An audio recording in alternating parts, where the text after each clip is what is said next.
What's going on, everybody? Josh Engleman for Awesemo.com, and I am back with my NBA DFS contenders on FanDuel for Monday, April 19th. Now, be sure to hit that like button, subscribe to the channel, and hit the notification bell so you know when this and all of our other content goes live. Follow me on Twitter at Josh Engleman so you can get updates to these sim results as we get closer to lock. And finally, let me know in the comments section who is your favorite and least favorite of my contenders for today's slate. We are rounding out the bottom of my top 10 with Jimmy Butler, Tobias Harris, DeMar DeRozan, Keldon Johnson, and SADDIQ Bey on the outside looking in. Who will be my favorites? My top 5 plays for today?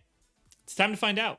First up at number 5, we're going to the center spot. We're paying all the way up for NIKOLA JOKIC, 11,100, projected for 58. The goal is 61, and he is in the optimal lineup 22% of the time. I don't think it's going to take a lot for me to explain why NIKOLA JOKIC is a really good play, but here's this. He's got a significantly higher usage rate when Jamal Murray is off the floor, including a significantly higher assist rate.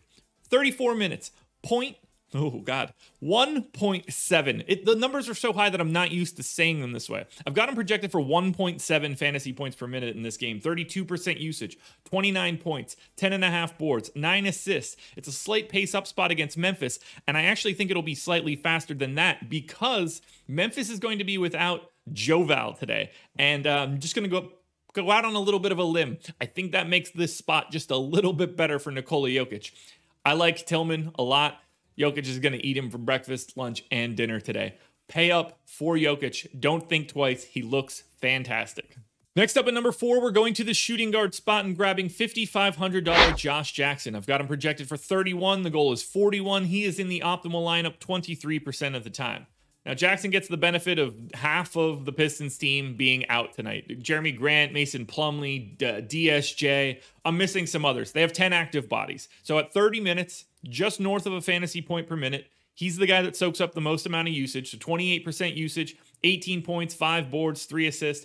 Now, it is a pace down spot against Cleveland, but I'm not really worried about that. Cleveland just isn't a very good team. Neither is Detroit, for that matter. But this is a battle of the worst things that exist in the Eastern Conference, unfortunately.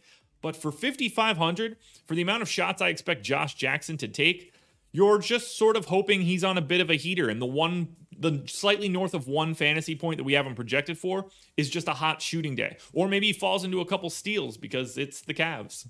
Next up at number 3, we're going back to Denver. What is Denver? We're going to the small forward spot and we're grabbing Michael Porter Jr. He's 7,600, projected for 40. The goal's 48.5. He is in the optimal lineup 27% of the time.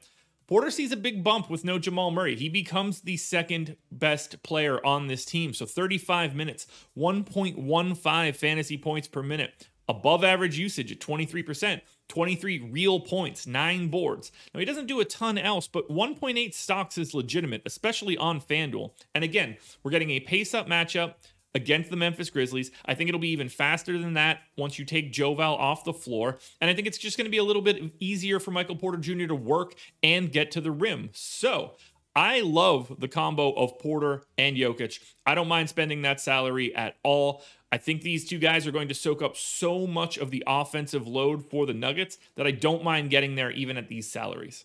Now at number 2, we're taking a little bit of a step up in tier, going to shooting guard $8,500 Bradley Beal. He is projected for 44. The goal is 52, and he is in the optimal lineup 31% of the time. Beal's back to playing his normal run. I've got him in for 36 minutes, 1.23 fantasy points per minute. Huge usage, which you know. 31 real points, 4 rebounds, 4 assists. You get a steal. And a slight pace-up spot against an Oklahoma City team that's barely a team. I mean, they're just not any good.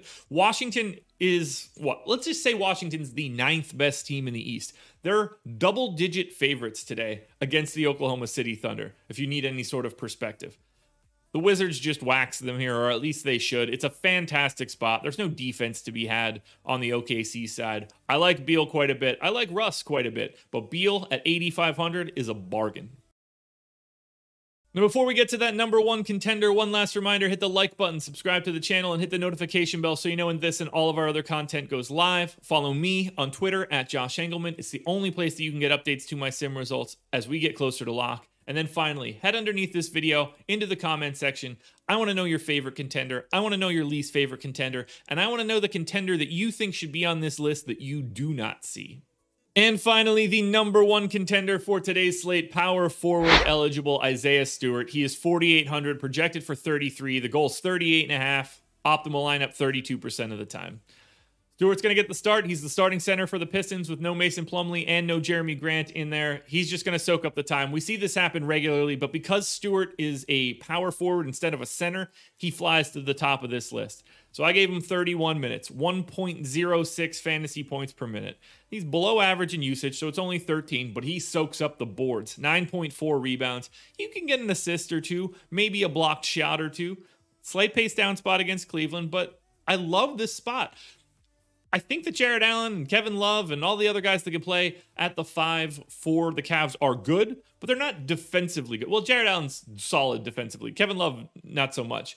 I actually really do like this spot for Isaiah Stewart, but it doesn't even really matter much about the spot. He's 4,800 in power forward eligible, and that's really all that matters. And that is what makes Isaiah Stewart the number one contender. Alrighty, folks, that will do it. Those are my NBA DFS contenders on FanDuel for Monday, April 19th. I am on the strategy show today. No Lofty, though. Bringing back Adam Scher. He and I have not done a strategy show in a while, so tune into that one. Process show is already in the books. DraftKings version of this video is around here somewhere. And then I will be on live before lock tonight, 6 p.m. Eastern time, so tune into that one. Good luck tonight, everybody. I'll catch you guys again tomorrow morning with another edition of the Contenders.